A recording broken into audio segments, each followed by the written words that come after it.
വലിയ കാര്യമായിട്ട് വന്നിട്ട് അത് നിസ്സാര കാര്യമാണ്, ഇത്രയും ഉണ്ടായിരുന്നുള്ളല്ലേ എന്ന് ചിന്തിക്കുന്ന തരത്തിലേക്ക് നമ്മളെ ചിന്തിപ്പിക്കുന്ന ഒരു എന്താ പറയുന്നത് ഒരു കഥയും ഒരു ആവിഷ്കാര രീതിയൊക്കെ ആയിരുന്നു കാര്യനിസ്സാരത്തിനുണ്ടായിരുന്നത്.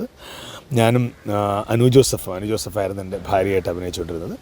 കിഷോർ ഉണ്ടായിരുന്നു എൻ്റെ കൂടെ അഭിനയിക്കാൻ. അപ്പോൾ ഞങ്ങളെല്ലാവരും ഒരു കൂട്ടായ്മയായിട്ട് പോയിക്കൊണ്ടിരിക്കുന്നത്, കുടുംബമായിട്ട് ഇതുപോലെ തന്നെ ഒരു 5-6 വർഷം അതിങ്ങനെ കണ്ടിന്യൂസ് 1100-ൽ പരം എപ്പിസോഡുകൾ കൈരളി ടി വിയിലൂടെ പ്രിയപ്പെട്ട പ്രേക്ഷകരുടെ മുന്നിലേക്ക് ഞങ്ങളെത്തുമായിരുന്നു.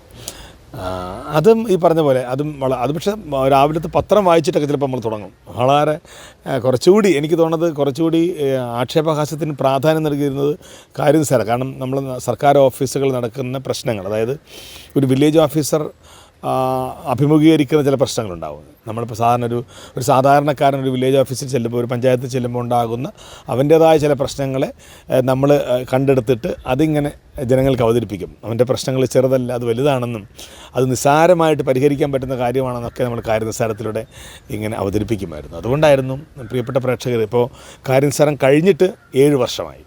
ഈ 7 വർഷം കഴിഞ്ഞിട്ടും എന്നെ ഇപ്പോഴും പലരും കെ മോഹനകൃഷ്ണൻ സാറേ എന്ന് വിളിക്കാറുണ്ട്, വില്ലേജ് ഓഫീസറെന്ന് ചോദിക്കാറുണ്ട്, കാര്യനിസ്സാരത്തിൻ്റെ കാര്യങ്ങൾ പറയാറുണ്ട്.